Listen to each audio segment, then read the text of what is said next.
अगर आप government exam की तैयारी करते हैं तो आप बिल्कुल सही वीडियो में आए हैं। आज की वीडियो में हम सीखने वाले हैं रीजनिंग के कुछ ऐसे क्वेश्चंस के बारे में जो कि हर प्रकार के कॉम्पिटिटिव एग्ज़ाम में पूछे जाते हैं, चाहे वो एग्ज़ाम एसएससी का हो, रेलवे का हो या किसी भी प्रकार का कॉम्पिटिटिव एग्ज़ाम हो, उसमें अक्सर इस प्रकार के क्वेश्चन देखने को मिलते हैं। तो चलिए बिना देर किए आज की वीडियो को स्टार्ट करते हैं। देखिए हमारा क्वेश्चन नंबर 1 क्या दिया हुआ है कि एग्जाम का रिलेशन FYBN से है तो टेस्ट का रिलेशन किससे होगा। तो अगर हम इस क्वेश्चन को ध्यान से देखें तो क्या देखने को मिल रहा है कि हमारा एग्जाम में कितने लेटर दिए हुए हैं, तो 1 2 3 4 और FYBN कितने लेटर का है, तो 1 2 3 4, यानी कि दोनों में सिमिलर लेटर हमको देखने को मिल रहे हैं, एक समान।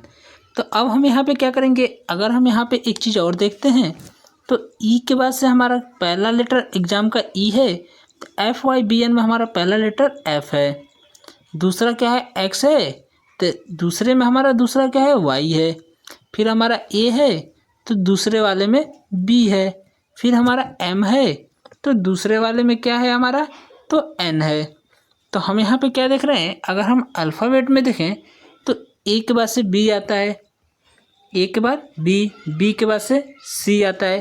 तो उसी प्रकार यहाँ पर अगर हम देखें तो ई के बाद से क्या आता है, एफ आता है, उसके बाद से एक्स के बाद से वाई आता है, ए के बाद से बी आता है और एम के बाद से एन आता है। तो यहाँ पर हमको क्या लॉजिक मिला कि हमारा जो पहला लेटर दिया हुआ है वो दूसरे वर्ड के पहले लेटर जस्ट आगे आने वाले अल्फ़ाबेट का है। तो अब हम यहाँ पे क्या करेंगे, अगर हमें टेस्ट का लिखना हो तो टेस्ट को लिखने के लिए भी हम सेम वही लॉजिक लगाएंगे। तो क्या हो जाएगा, यहाँ पे टी के बाद से क्या आता है हमारा, तो टी के बाद से हमारा यू आता है, उसके बाद से क्या दिया हुआ है, ई दिया है, तो ई के बाद से एफ आएगा, फिर क्या दिया है, एस दिया है, तो एस के बाद से टी आता है और टी के बाद से फिर क्या आएगा, यू आएगा। तो अब हम ये देखेंगे कि UFTU कहीं ऑप्शन में दिया है, तो हम क्या देख रहे हैं कि हमारा ऑप्शन नंबर ए ही दिया हुआ है, तो इसलिए हमारा right answer option number A हो जाएगा। तो बहुत ही इजी क्वेश्चन था, आई होप आपको ये समझ में आ गया होगा। तो चलिए अब बढ़ते हैं अपने अगले क्वेश्चन की तरफ। ये रहा हमारा क्वेश्चन नंबर 2, जो कि नंबर सीरीज का क्वेश्चन है। दिया है कि 3 के बाद से 6, 6 के बाद 12, 12 के बाद से 24 और बीच में हमें क्वेश्चन मार्क दिया है जिसे हमें पता करना है, और फिर दिया है 96। तो अब हमें ये पता करना है कि क्वेश्चन मार्क के स्थान पर हमारा कौन सा नंबर होगा। तो देखिए यहाँ पे क्या लॉजिक लगाएंगे, अगर 3 से 6 बनाना है तो अगर 3 में क्या कर दें, 3 प्लस कर दें तो 6 हो जाएगा, और 6 में अगर हम 3 प्लस करते हैं तो कितना हो जाएगा, 9 हो जाएगा। लेकिन यहाँ तो 12 दिया हुआ है, तो इसको सॉल्व करने के लिए हम एक दूसरा तरीका लगाएंगे। देखिए क्या लगाएंगे यहाँ पे, चलिए पहले इसको इरेज कर लेते हैं एक बार। बताइए आप लोग इसका आंसर क्या आएगा। तो देखिए इसको सॉल्व करने के लिए क्या करेंगे, अगर हम 3 में 2 से मल्टीप्लाई करते हैं तो कितना हो जाएगा, 6 हो जाएगा, और 6 से 12 बनाना है तो 6 में फिर से 2 से मल्टीप्लाई कर देंगे तो 12 हो जाएगा। अब देखते क्या ये आगे काम करता है। तो अगला क्या दिया है, 12 से 24। तो अगर हमें 12 से 24 बनाना है तो यहाँ पे क्या करते हैं, 12 में अगर फिर से 2 से मल्टीप्लाई कर देंगे तो 24 हो जाएगा। चलिए यहाँ तक तो ठीक है। अगर हम अब यहाँ पे क्या करेंगे, जैसे कि हमने सब में 2 से मल्टीप्लाई किया, तो अब 24 में भी हम क्या करेंगे, 2 से मल्टीप्लाई कर देंगे तो ये 48 हो जाएगा। लेकिन हम कैसे पता करें कि 48 ही हमारा राइट आंसर होगा। तो अगर हम यहाँ पे 48 में 2 से मल्टीप्लाई कर दें और हमारा अगला नंबर 96 आ जाए, तो ये जो लॉजिक हमने लगाया वो बिल्कुल सही है और हमें सही आंसर मिल जाएगा। तो चलिए यहाँ पे 48 में क्या करते हैं, 2 से मल्टीप्लाई कर देते हैं तो ये 96 हो जाएगा।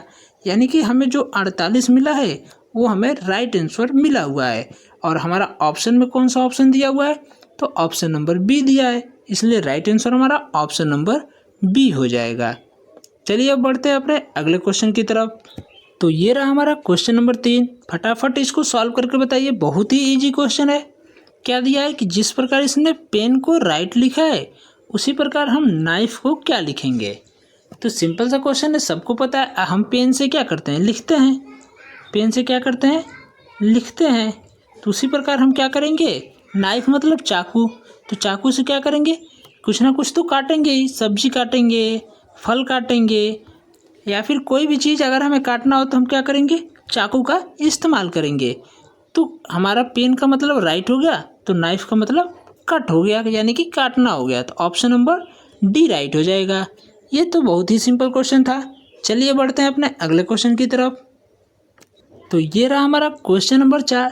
देखिए क्वेश्चन में क्या दिया है कि choose a different option from the given option, यानी कि हमें एक ऑप्शन दिया हुआ है, इसमें से एक डिफरेंट वाले ऑप्शन को चूज करना है, यानी कि इन चारों में से कोई हमारा एक अलग है, उसको हमें क्या करना है, पता करना है।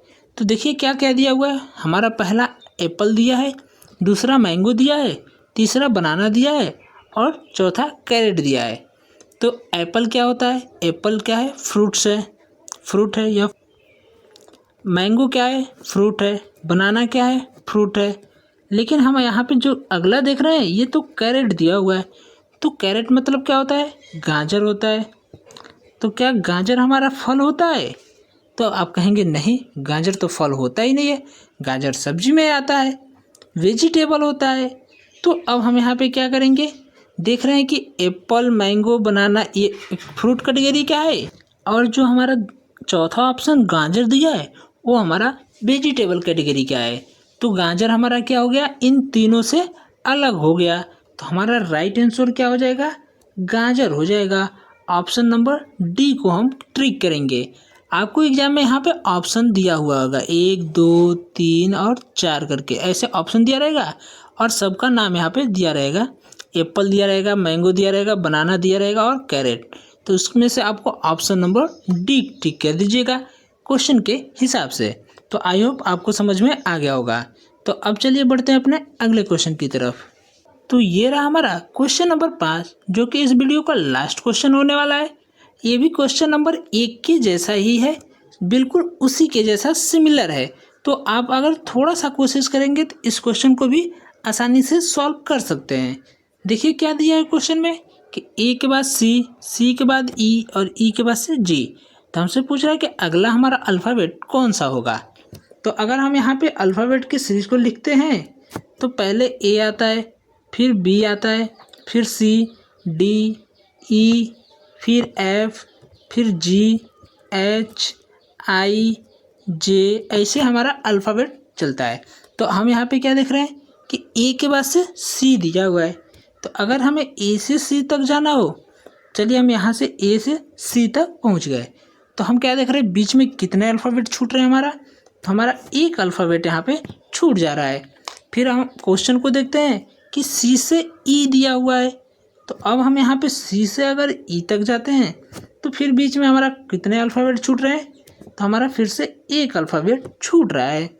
फिर अगला हमारा क्या दिया हुआ है कि ई के बाद से जी दिया हुआ है। तो चलिए हम ई से जी तक बढ़ गए, बीच में कितना छूटा हमारा, तो बीच में फिर से हमारा एक अल्फ़ाबेट छूट गया है। तो अब हम अगला स्टेप क्या करेंगे, एक अल्फ़ाबेट छोड़ के आगे बढ़ेंगे। तो हम जी से क्या करेंगे, सीधे आई पर पहुंच जाएंगे। बीच में हमारा क्या छूट रहा है, तो एच छूट रहा है। तो आई हमारा क्या हो जाएगा, राइट आंसर हो जाएगा। यहाँ पे हम क्या लिखेंगे, आई। ऑप्शन नंबर कौन सा दिया हुआ है, तो ऑप्शन नंबर बी दिया हुआ है, इसलिए राइट आंसर हमारा ऑप्शन नंबर बी हो जाएगा। तो आई होप आज का वीडियो आपको पसंद आया होगा। वीडियो पसंद आया तो वीडियो को लाइक कर दीजिए और ऐसे ही इंफॉर्मेटिव वीडियो देखने के लिए चैनल को सब्सक्राइब कर दीजिए। और जाने से पहले इस वीडियो को अपने दोस्तों के पास भी शेयर कर दीजिए, ताकि ऐसे लॉजिक, ऐसे ट्रिक्स उन्हें भी समझने को मिलता रहे। तो मिलते हैं नेक्स्ट वीडियो में, तब तक के लिए बाय बाय दोस्तों।